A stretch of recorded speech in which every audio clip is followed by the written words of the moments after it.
बिस्मिल्लाहिर्रहमानिर्रहीम स्टूडेंट्स। आज हमने जो करना है reaction of the group two elements with air और ऑक्सीजन। इनका हमने एयर और ऑक्सीजन के साथ भी रिएक्शन देखना है और फिर हमने इनके जो है प्रॉपर्टीज़ पढ़नी है जो जो हमारे पास इस दौरान कंपाउंड्स बनेंगे। ये जो ऑक्साइड्स हैं या मीन्स के ये जो एलिमेंट्स हैं they also get tarnished. These elements also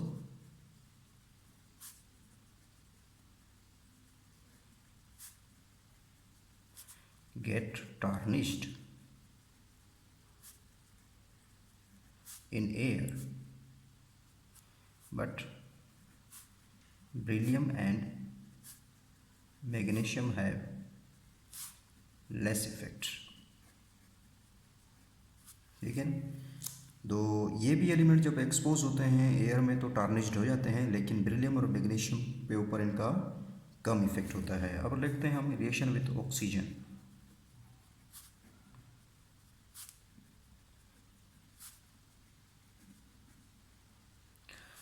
जब ये मेटल्स जो हैं रिएक्ट करते हैं ऑक्सीजन के साथ, they give rise to types of oxides. ये आपके पास दो टाइप्स के ऑक्साइड देते हैं। These elements reacts with oxygen to give two types of oxides. दो टाइप्स के ऑक्साइड देते हैं। एक होता है MO type, this is called normal oxide, and other is the MO2 type, this is called peroxide। So आपके पास जो है पेरोक्साइड तब बनेंगे जब आप डाउन द ग्रुप आएंगे। जब आप डाउन द ग्रुप आते हैं इलेक्ट्रो पॉजिटिव कैरेक्टर मीन्स की इलेक्ट्रो पॉजिटिविटी इन एलिमेंट्स की क्या करती है, इंक्रीज करती है। तो फिर ये कौन से टाइप देते हैं आपके पास, NO2 type, MO2 type means के पेरोक्साइड देते हैं। मीन्स के अगर हम इनको डायरेक्ट मीन्स के ये बर्न करते हैं ऑक्सीजन में, जब बर्न करते हैं तो आपके पास क्या आते हैं, MO2 टाइप आते हैं। मीन्स के ये मेटल्स यहाँ जब ऑक्सीजन में क्या करते हैं, बर्न करते हैं, एलिमेंट्स बर्न करते हैं, तो आपके पास कौन से आते हैं, MO2 टाइप आते हैं। इसमें आपके पास आता है M कौन सा होता है, beryllium, magnesium, calcium, strontium and barium हो सकता है। मीन्स के आपके पास कौन कौन से ऑक्साइड आ सकते हैं, beryllium oxide, magnesium oxide, calcium oxide, strontium oxide and barium oxide.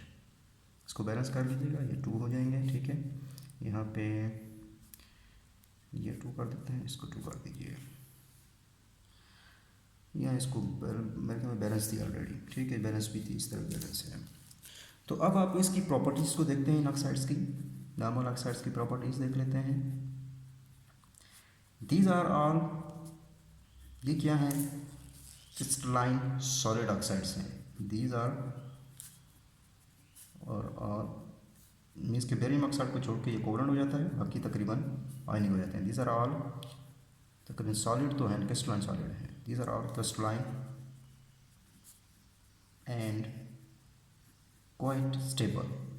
और ये क्या होते हैं, क्वाइट स्टेबल होते हैं due to the high lattice energy. इनकी लेटिस एनर्जी बहुत ज़्यादा हाई होने की वजह से जब इनकी पैकिंग की जाती है इन ऑक्साइड की, मीन्स कि जिस तरह NaCl का जो लेटिस टाइप है, इसकी फॉर्म में, इस फॉर्म में इनको जब पैकिंग की जाती है तो उस दौरान एनर्जी जो रिलीज़ होती है उसको हम क्या कहते हैं, लेटिस एनर्जी कहते हैं। सो ये क्या होते हैं, क्रिस्टलाइन सॉलिड्स होते हैं एंड क्वाइट स्टेबल होते हैं due to the high lattice energy की वजह से। या हम मीन्स कि इसको ये आप कह सकते हो, these are white crystalline solids, these are all white crystalline solid. ये सारे के सारे क्या होते हैं, वाइट क्रिस्टलाइन सॉलिड्स होते हैं एंड क्वाइट स्टेबल होते हैं due to the high lattice energy. इसमें जो तो ये वाला बेरिलियम जो है oxide, this is amphoteric in nature, beryllium oxide that is amphoteric in nature,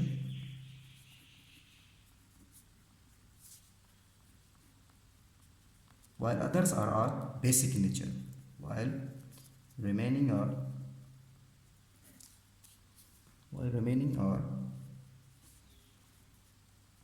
basic in nature। इनकी जो बेसिक कैरेक्टर है डाउन द ग्रुप क्या करता है, इंक्रीज करता है। Their basic character increase down the group.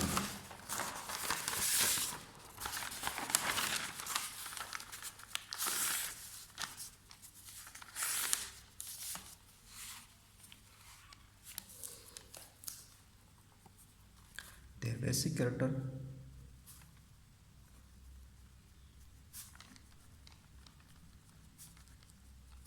increases down the group। हमने पढ़ा था कि बेरिलियम ऑक्साइड जो है that is amphoteric in nature. तो बेरिलियम ऑक्साइड जब HCl या एसिड के साथ रिएक्ट करता है तो give rise salt and water देता है, BeCl2 + H2O। तो सॉल्ट एंड वाटर देता है, तो यहाँ पे 2 हो जाएंगे, BeCl2 हो जाएगा, हाइड्रोजन 2 हो जाएंगी, ऑक्सीजन 1 यहाँ पे बैलेंस हो गया। इसी तरह जब ये क्या करता है बेरिलियम ऑक्साइड, मीन्स कि यहाँ पे ये एसिड है तो यहाँ पे ये क्या हो गया, बेस हो गया। इसी तरह बेरिलियम ऑक्साइड जब क्या करता है बेस के साथ रिएक्ट करता है तो बेरिलेट्स देता है, Na2BeO2 + H2O, बेरिलेट्स। सो बेरिलियम ऑक्साइड जब NaOH के साथ, यहाँ पे NaOH क्या हो गया, बेस हो गया, और यहाँ पे ये क्या हो गया, एसिड हो गया, क्योंकि हम कह चुके हैं that is amphoteric in nature. ये क्या होता है, एम्फोटेरिक इन नेचर होता है। ये दोनों के साथ, एसिड के साथ भी रिएक्ट करता है और किसके साथ रिएक्ट करता है, बेस के साथ भी रिएक्ट करता है। इनकी जो बेसिस कैरेक्टर जो होता है वो डाउन द ग्रुप क्या करता है, इंक्रीज करता है। ठीक, सो BE एंड यहाँ पे इसको बैलेंस कर लीजिए, 2 है तो 2 NaOH हो जाएगा। ऑक्सीजन आपके पास क्या होगा, यहाँ पे 2 हो गई तो इसको 2 कर लीजिए, सॉरी हाइड्रोजन ऑक्सीजन 2 थी इधर, 2 हो गई तो 3, सॉरी बैलेंस है 2 3 हो गई, इधर भी 3 हो गई, हाइड्रोजन 2 तो ये बैलेंस हो गया। इसी तरह दूसरा अगर देखा जाए तो BeO जो होता है दैट इज़ कोवलेंट होता है, कोवलेंट इन नेचर, क्योंकि स्मॉल साइज है इसका, जो small size covalent in nature होता है, while rest are ionic in nature। बाकी तकरीबन क्या होते हैं, आयनिक इन नेचर होते हैं। इसी तरह जो बेरिलियम ऑक्साइड होता है ये इनसॉल्युबल होता है इन वाटर में। Beryllium oxide is insoluble in water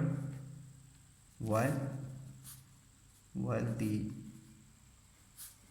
solubility of these oxides increases down the group। अब डाउन द ग्रुप जाएंगे, इनकी सॉल्युबिलिटी हम पीछे पढ़ा था, इसको हमने पहले पढ़ चुके हैं। इनकी सॉल्युबिलिटी वो डाउन द ग्रुप क्या करती है, इंक्रीज करती है। तो बेरिलियम ऑक्साइड जो होता है दैट इज़ इनसॉल्युबल, ये वाटर के साथ रिएक्ट नहीं करता, ये इनसॉल्युबल होता है। सो बेरिलियम जो है वो वाटर के साथ रिएक्ट नहीं करता। ठीक है,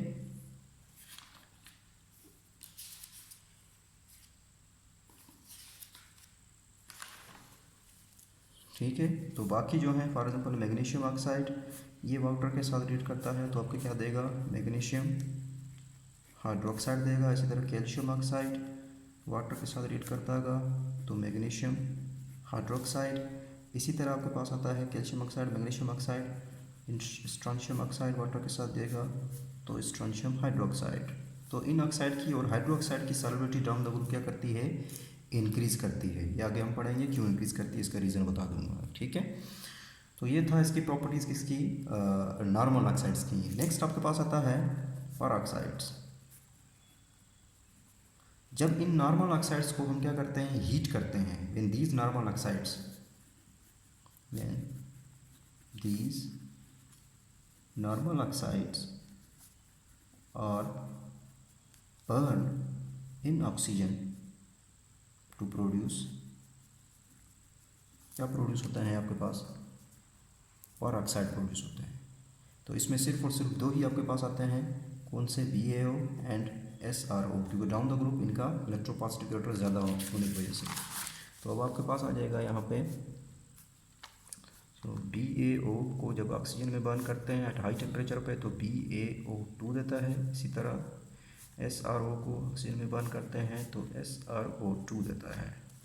ठीक, तो यहाँ पे इसको बैलेंस कर लीजिए, इसको 2 कर लीजिए, 4 ऑक्सीजन हो जाएंगे, ये 4 ऑक्सीजन हो जाएंगे, 2 हो जाएगा, ये भी 2 हो जाएगा।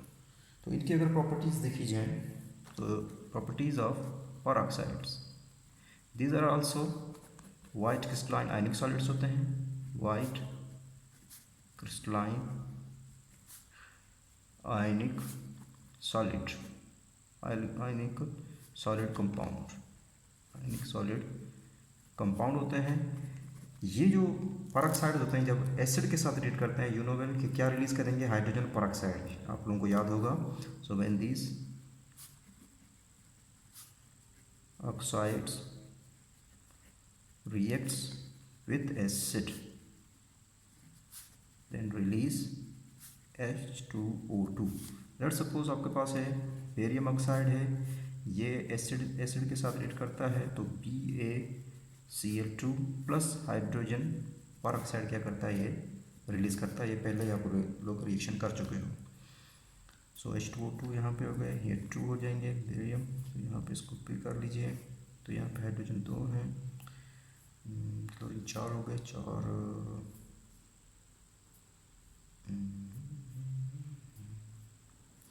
सिंपल कर लीजिए, इसको हाफ कर दीजिए तो ये दोनों हो जाएंगे, कट जाएंगे तो आपके पास आ जाएगा। तो Ba नहीं होगा, बैलेंस नहीं होगा, 2HCl हो जाएगा यहाँ पे, ये हो जाएगा H2O2, H2 दो H हो गए, Cl आपके पास यहाँ पे 2 हो गए, Cl 2 हो गए, बेरियम आपके पास 1 हो गया, ऑक्सीजन यहाँ पे अपनी, चलो इसको ऑक्सीजन कर देते हैं, 2 कर दीजिए तो फिर आपके पास ऑक्सीजन 2 हो जाते हैं। Cl अगर इसको कर देते हैं यू तो 2 रहते हैं, इसको 2 कर लीजिए तो यहाँ पे 4 हाइड्रोजन हो जाती हैं, 4 कर दीजिए तो अब आपके पास 4 Cl हो गए, ठीक है। 2 ऑक्सीजन, अब ये बैलेंस हो गई, यस ये बैलेंस हो गई, ठीक है। तो जब इन ऑक्साइड्स को हम क्या करते हैं, रिएक्ट करते हैं किसके साथ, एसिड के साथ, तो फिर ये क्या रिलीज़ करते हैं, उस दौरान हाइड्रोजन परऑक्साइड्स रिलीज़ करते हैं। नेक्स्ट आता है formation of nitrides on heating in air. Next है formation of nitrides, formation of nitrides. इन एलिमेंट्स को जब ये, क्योंकि ये डायरेक्टली कंबाइन होते हैं किसके साथ, नाइट्रोजन के, व्हेन दीज एलिमेंट्स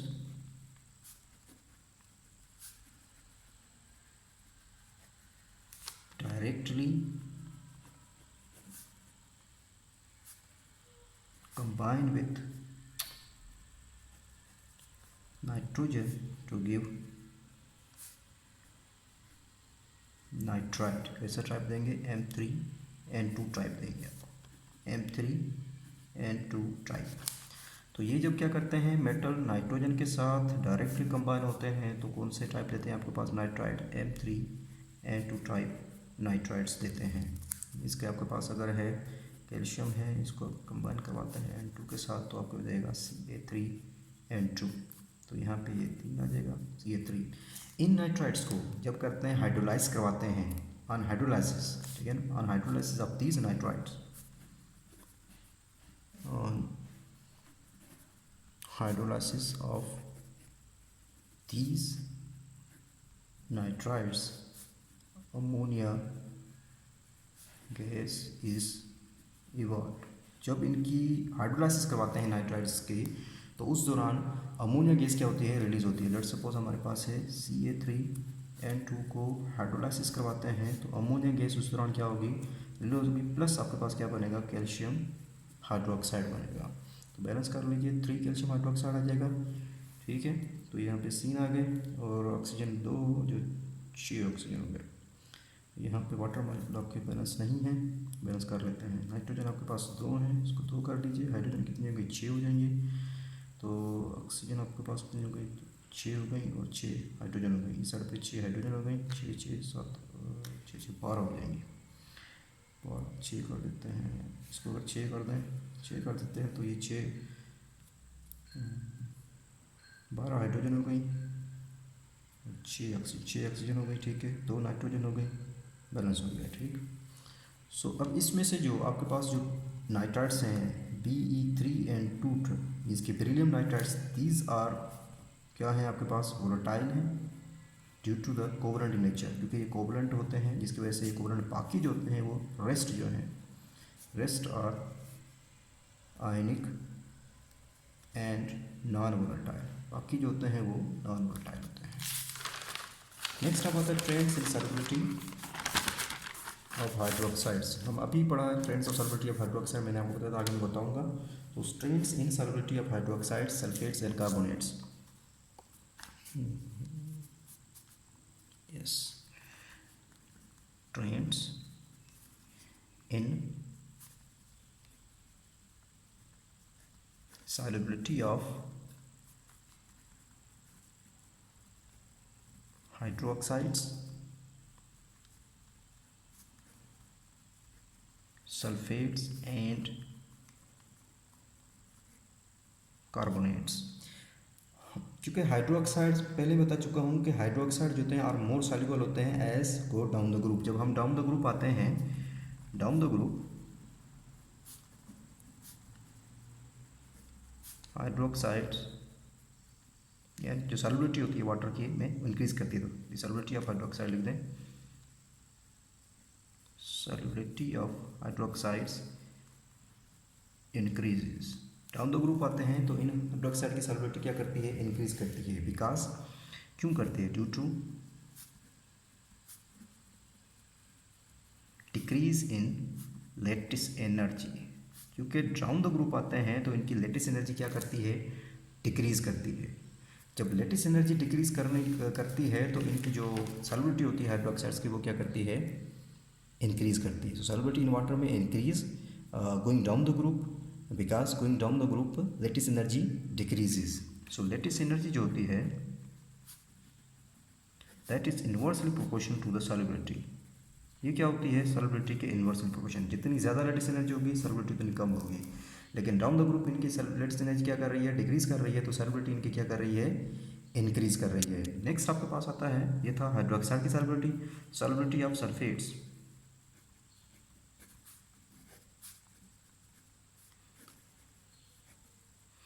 ये जो मेटल्स हैं किस तरह, barium beryllium sulphates, magnesium sulphate, calcium sulphate, strontium sulphate and barium sulphate, इनकी जो सॉल्युबिलिटी है सल्फेट्स की डाउन द ग्रुप क्या करती है, डिक्रीज करती है। तो सॉल्युबिलिटी ऑफ दी सल्फेट्स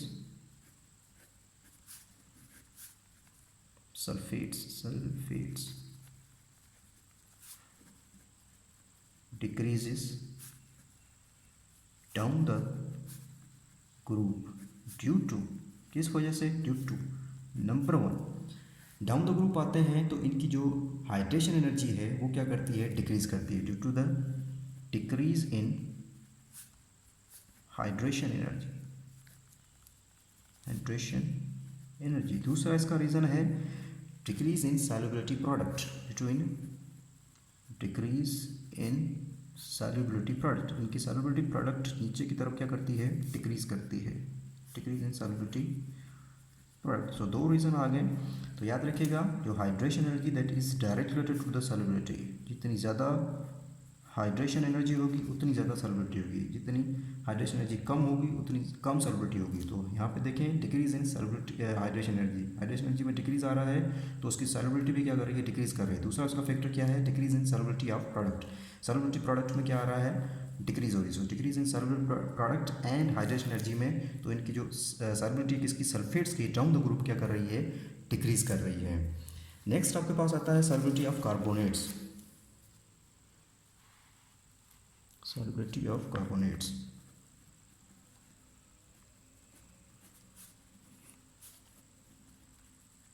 यूनोवेट्स के कार्बोनेट्स होते हैं they are insoluble in water, carbonates are insoluble in water. Carbonates जो होते हैं ये इनसॉल्युबल होते हैं in water, they exist in the form of solid mineral rocks, ठीक है ना, ये सॉलिड मिनरल रॉक्स की फॉर्म में ये एग्जिस्ट करते हैं, but they are soluble in water. ये वाटर में उस सूरत में सॉल्युबल होंगे अगर उस वाटर के अंदर क्या हो, carbon dioxide, if water contain carbon dioxide, so they are soluble, so these they are soluble in water containing CO2, उसके अंदर क्या हो, CO2 होगी तो ये क्या होंगे, सॉल्युबल होंगे एंड फॉर्म बाय कार्बोनेट्स, और ये क्या बनाएंगे, बाय कार्बोनेट्स बनाएंगे। तो यहाँ पे आप देख लीजिए, तो अब आपके पास जो है MCO3 कार्बोनेट्स, इसमें अगर कार्बन डाइऑक्साइड प्लस वाटर है तो फिर ये सेल्युलर हो जाएंगे और उस दौरान आपके पास क्या बना देंगे, बाइकार्बोनेट्स बना देंगे। ये था आपका कार्बोनेट्स। नेक्स्ट अब इनका देख लेते हैं ट्रेंड्स, थर्मल स्टेबिलिटी देख लेते हैं इनकी कार्बोनेट्स एंड नाइट्रेट्स की। सो थर्मल स्टेबिलिटी ऑफ कार्बोनेट्स, हमने पीछे कार्बोनेट्स की थर्मल स्टेबिलिटी पढ़ चुके हैं इन दोनों की, तो इसमें मुश्किल नहीं है। Thermal stability of carbonates, thermal stability के कार्बोनेट्स को याद होगा कि डाउन द ग्रुप आते हैं जब साइज इंक्रीज करता है तो पोलराइजिंग पावर जो होती है वो क्या करती है, कैटाइन की जो M2 पॉजिटिव जो है इनमें M2 पॉजिटिव है, आयन की जो होती है वो क्या करती है, डिक्रीज करती है। तो आयन कैरेक्टर जो है वो डाउन द ग्रुप इंक्रीज करने की वजह से, तो थर्मल स्टेबिलिटी इनकी क्या करती है, कार्बोनेट्स की डाउन द ग्रुप इंक्रीज करती है। तो आपके पास क्या आ जाएगा, BeCO3 दैट इज लिस्ट क्या है, कम जो है स्टेबल है, इसकी अगर की थर्मल स्टेबिलिटी देखी जाए BeCO3। उसके बाद आपके पास आता है MgCO3, नेक्स्ट आता है CaCO3, नेक्स्ट आता है स्ट्रोंशियम एंड BaCO3। ये क्या कर रही है, इनकी थर्मल स्टेबिलिटी इंक्रीज कर रही है down the group. So increase down the group इनकी क्या करती है, इंक्रीज करती है due to the decrease of M2 positive, decrease in polarizing, so decrease in polarizing power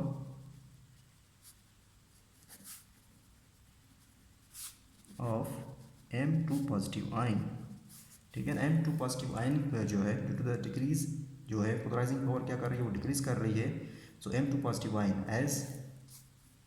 as size of Be2 positive, as size of जो है वो as size of जो है एलिमेंट जो है वो क्या करता है, इंक्रीज करता है down the group, sorry. So due to the decrease in polarising power of M2 positive ion, M2 positive ion का जो पोलराइजिंग पावर है उसमें जब डिक्रीज आती है, ठीक है। So due to the decrease in polarising power M2 positive ions, कब डिक्रीज आता है, because the size of element क्या करता है, इंक्रीज करता है डाउन द ग्रुप। इन जो कैटाइन का जो साइज होता है डाउन द ग्रुप, यहाँ इसके एलिमेंट की जगह पे M2 पॉजिटिव आयन लिख दें तो बेहतर रहेगा। M2 पॉजिटिव आयन क्या करता है, इंक्रीज करता है डाउन द ग्रुप, जिसकी बिना पे इनकी स्टेबिलिटी थर्मल स्टेबिलिटी क्या करती है, डाउन द ग्रुप इंक्रीज करती है। अगर हम इसको टेम्परेचर के साथ पढ़ें तो आपको पता चल जाएगा। MgCO3 ये डिकम्पोज होता है एट 540 डिग्री सेंटीग्रेड पे। यहाँ पे आपके पास ऑक्साइड बनते हैं MgO प्लस CO2 बनता है। इसी तरह कैल्शियम कार्बोनेट जो होता है ये 900 डिग्री सेंटीग्रेड चाहिए तब जाके ये डिकम्पोज होता है CaO एंड CO2 में। नेक्स्ट आपके पास आता है स्ट्रोंशियम कार्बोनेट, इसको टेम्परेचर चाहिए आपको 1290 डिग्री सेंटीग्रेड चाहिए तब जाके ये ब्रेक होता है, डिकम्पोज होता है, तो SRO प्लस CO2। नेक्स्ट आपके पास आता है बेरियम कार्बोनेट है, इसको टेम्परेचर चाहिए 1360 डिग्री चाहिए तब जाके ये ब्रेक होता है, BaO प्लस क्या बनता है, CO2। तो देख सकते हैं thermal stability down the group क्या कर रही है इनकी, due to the ionic character इनका क्या कर रहा है, इंक्रीज कर रहा है। दूसरा effect of heat on group 2 nitrates, nitrates पे इफेक्ट ऑफ हीट क्या है वो देख लेते हैं। So effect of heat on nitrates,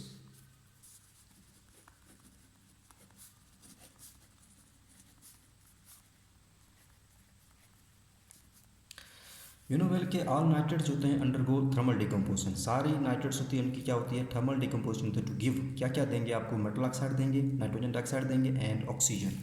तो इन मेटल जो हैं जो आपके पास हैं नाइट्रेट्स हैं MnO3 का होल ट्वाइस, इनकी जब डिकम्पोजिशन करेंगे तो आपके पास मेटल ऑक्साइड आएगा plus nitrogen dioxide plus oxygen. तो ये आपके पास वाइट सॉलिड है, तो ये भी आपके पास क्या आएगा, वाइट सॉलिड आएगा। ये NO2 जो होती है ये ब्राउन गैस होती है, ब्राउन गैस होती है। So nitrates white solid and their oxides are also white solid, क्योंकि नाइट्रेट्स क्या हैं आपके पास वाइट सॉलिड हैं तो उनके ऑक्साइड भी क्या होंगे, वो वाइट सॉलिड होंगे। NO2 क्या होती है, ब्राउन गैस होती है। तो डाउन द ग्रुप इनकी जो स्टेबिलिटी, इसी तरह नाइट्रेट्स की भी आपके पास डाउन द ग्रुप क्या करती है, जो स्टेबिलिटी थर्मल स्टेबिलिटी वो इंक्रीज करती है। So down the group thermal stability of these nitrates also increases.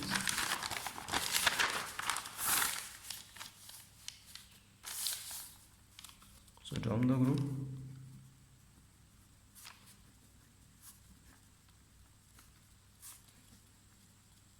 thermal stability of these nitrates increase. अब हमारे पास लास्ट टॉपिक है, क्योंकि बेरिलियम स्मॉल साइज होने की वजह से दूसरे अपने ही ग्रुप के जो एलिमेंट्स हैं उनसे क्या कर जाता है, डिफर कर जाता है, ठीक है, अपने ग्रुप में से। तो इसका हम एनामोलस बिहेवियर लिख लेते हैं हम बेरिलियम का। What is anomalous? Anomalous means के डिफरेंट बिहेवियर है, किस वजह से है, क्या क्या है, मैं डिफरेंस देख लेते हैं। तो एनामोलस बिहेवियर ऑफ बेरिलियम, एक तो ये क्या होता है, हार्डनेस की वजह से, ये हार्डेस्ट है। क्यों हार्डेस्ट है? बिकॉज स्मॉल साइज होने की वजह से, तो ये क्या हो जाता है, हार्डेस्ट एलिमेंट है। हार्डनेस में ये क्या है, हार्डेस्ट एलिमेंट है because of small size. Small size होने की वजह से इनकी जो melting point and boiling point वो क्या हो जाती है, हाई हो जाती है। तो इनकी मेल्टिंग पॉइंट, बॉइलिंग पॉइंट क्या है, हाईएस्ट है या हाई है, हाईएस्ट है। तीसरा इसका formation of covalent compound, you know well के ये क्या बनाता है, फॉर्मेशन ऑफ कोवलेंट कंपाउंड, ये कोवलेंट कंपाउंड बनाता है। बाकी आपको पता है ionic compound, so beryllium has tendency to form covalent compound. Beryllium में ये टेंडेंसी है कि ये क्या बनाता है, कोवलेंट कंपाउंड बनाता है। चौथा रिएक्शन विद वाटर, बेरिलियम आपको पता है वाटर के साथ रिएक्शन नहीं करता, बाकी रिएक्ट करते हैं। So reaction with water, so beryllium water के साथ क्या करता है, रिएक्ट नहीं करता। नंबर 5 आपके पास आता है reaction with hydrogen, reaction with hydrogen. Beryllium जो होता है वो डायरेक्टली हाइड्रोजन के साथ रिएक्ट नहीं करता, बाकी जो होते हैं वो डायरेक्टली हाइड्रोजन के साथ रिएक्ट करते हैं और क्या देते हैं, मेटल हाइड्राइड्स देते हैं। So the beryllium does not react directly with hydrogen while rest react with hydrogen to give metal hydrides, metal hydrides देते हैं। जो हाइड्राइड्स हैं बेरिलियम के या मैग्नीशियम के, वो क्या होते हैं, जो हाइड्राइड्स होंगे बेरिलियम के वो कोवलेंट इन नेचर होंगे, इसी तरह मैग्नीशियम के कोवलेंट होते हैं। बाकियों के जो हाइड्राइड्स होते हैं वो क्या होते हैं, आयनिक होते हैं। So the hydrides of beryllium are covalent in nature, while बाकियों के जो hydrides, while hydrides of others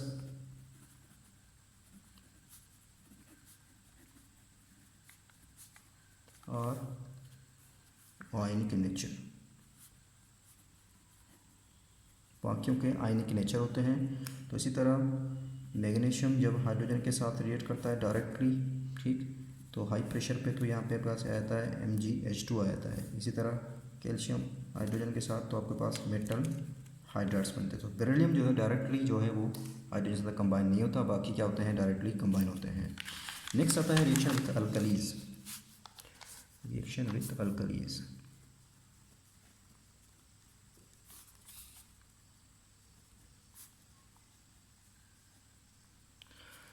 so beryllium जो है रिएक्ट करता है अल्कली के साथ to form hydrogen. Beryllium reacts with alkali to form, to इवॉल्व to to form hydrogen gas. तो बेरिलियम जो होता है अल्कली के साथ रिएक्ट करता है, तो यहाँ पे आपके पास जो होता है बेरिलेट्स आते हैं प्लस हाइड्रोजन गैस इवॉल्व होती है। ये हमने पीछे भी किया था, लेकिन मैंने वहाँ पे वाटर बनाया था, वाटर नहीं बनता, इसको हाइड्रोजन गैस इवॉल्व होती है, इसको टिक कर लीजिए, ठीक है। वाइल अदर जो होते हैं वो इसके साथ अल्कली के साथ रिएक्ट नहीं करते। वाइल अदर में, while other do not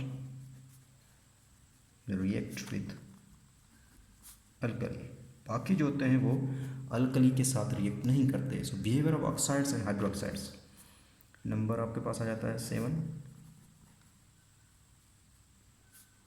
behaviour of oxides and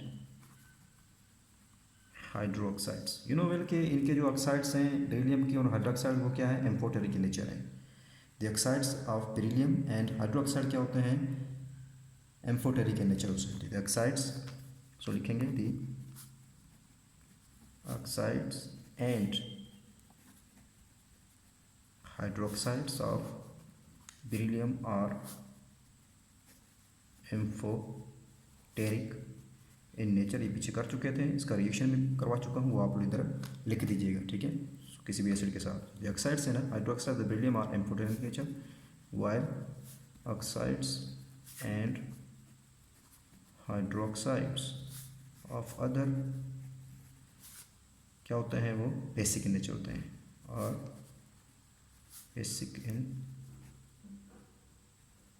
nature होते हैं। इसी तरह जो क्या करते हैं, बिहेवियर ऑफ कार्बाइड्स के साथ देख लेते हैं। बिहेवियर ऑफ कार्बाइड्स, बेरिलियम जब क्या करता है, कार्बन के साथ रिएक्ट करता है तो मीथेन गैस बनाता है, टू फॉर्म मीथेन। तो बेरिलियम कार्बाइड्स बेरिलियम जो होता है वो जब इसको क्या करते हैं, हम वाटर में हाइड्रोलाइसिस करते हैं, on hydrolysis of this carbon, hydrolysis of the on hydrolysis of carbides of these elements, in elements की जब हम क्या करते हैं अनहाइड्रोलाइसिस, जब हाइड्रोलाइसिस करते हैं, ठीक है, इन कार्बाइड्स ऑफ इन एलिमेंट्स की तो डिफरेंट प्रोडक्ट्स बनती है। तो बेरिलियम के केस में आपके पास आएगी मीथेन गैस बनेगी, तो Be2C। जब इसकी क्या करते हैं, हाइड्रोलाइसिस करवाते हैं तो आपके पास क्या बनती है, मीथेन गैस बनती है। प्लस आपके पास क्या बनेगा, 2BeOH का होल ट्वाइस बनता है। इसी तरह वैक्यूम गैस में एसिटाइलिन बनती है, मीन्स के ट्रिपल बॉन्ड होगा। अगर आपके पास मैग्नीशियम है Mg, आपके पास C है +4 जितने भी हैं 2 वाटर मार्किंग कर देते हैं, तो यहाँ पे आपके पास क्या बनेगा, मैग्नीशियम के केस में प्रोपाइन बनेगी, ठीक है। मैग्नीशियम के केस में आपके पास C2 प्रोपाइन, CH2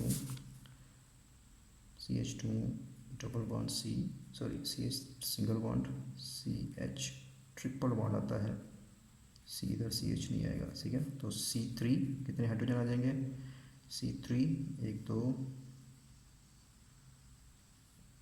3, C3H3 आएगा, ठीक है। हाइड्रोजन गिन लीजिए, कार्बन में 1 2 ये हो जाएंगे, CH2 इधर आपके पास CH2 सही है, CH, ठीक है। C3H3 प्रोपाइन बनाएगा।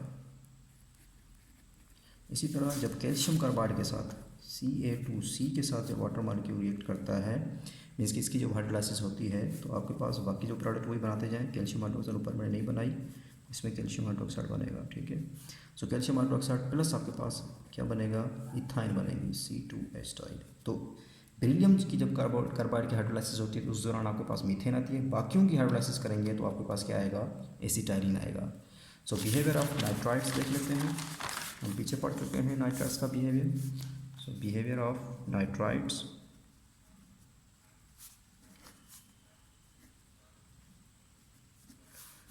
नाइट्राइड्स, यूनोवेल के बेरिलियम के जो नाइट्राइड्स होते हैं Be3N2, जो आपको पता था ये क्या होते हैं, कोवलेंट होते हैं और वोलेटाइल होते हैं।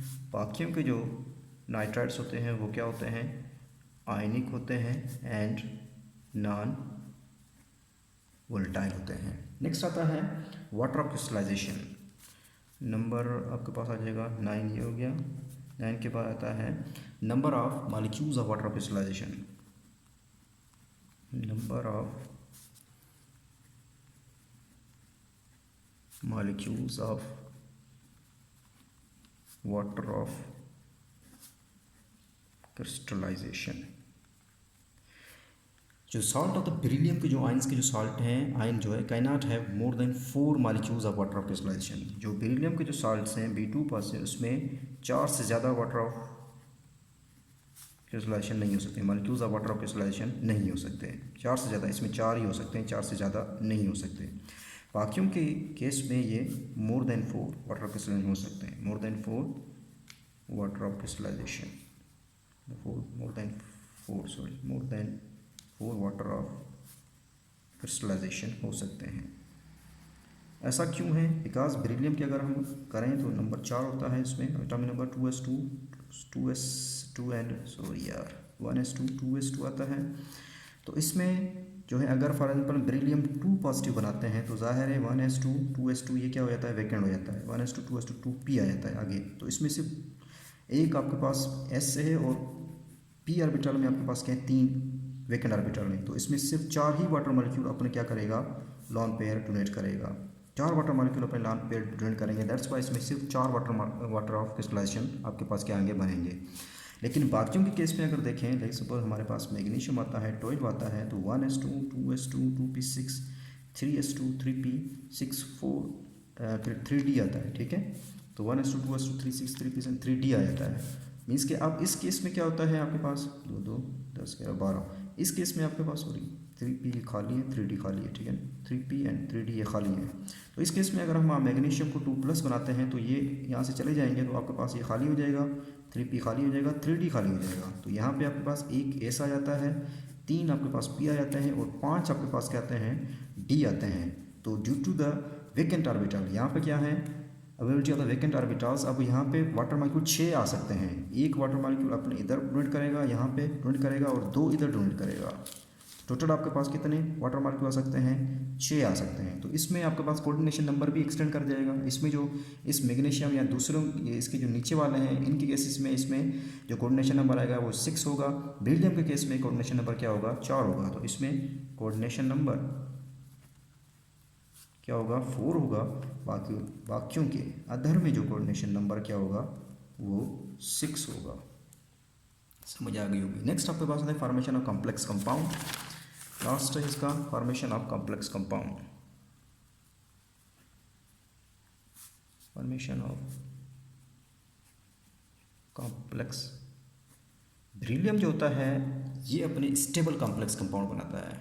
सो बेरिलियम बिकॉज इसका जो बेरिलियम का जो स्मॉल साइज है Be2 पॉजिटिव, Be जो 2 positive due to the small size it forms stable complex compound. बाकी भी बनाते हैं, बहुत थोड़े बनाते हैं, लेकिन ये बहुत ज़्यादा और स्टेबल कॉम्प्लेक्स कंपाउंड जो बनाता है। लेट्स सपोज हमारे पास BeF3 नेगेटिव ये कॉम्प्लेक्स है, इसी तरह BeF4 नेगेटिव ये भी आपके पास क्या है, कॉम्प्लेक्स है। तो बेरिलियम जो है वो कॉम्प्लेक्स जो होता है वो स्टेबल कॉम्प्लेक्स कंपाउंड बनाता है, जो बाकी जो होते हैं वो बनाते हैं लेकिन स्टेबल नहीं होते इतने ज़्यादा। तो अल्लाह हाफिज़।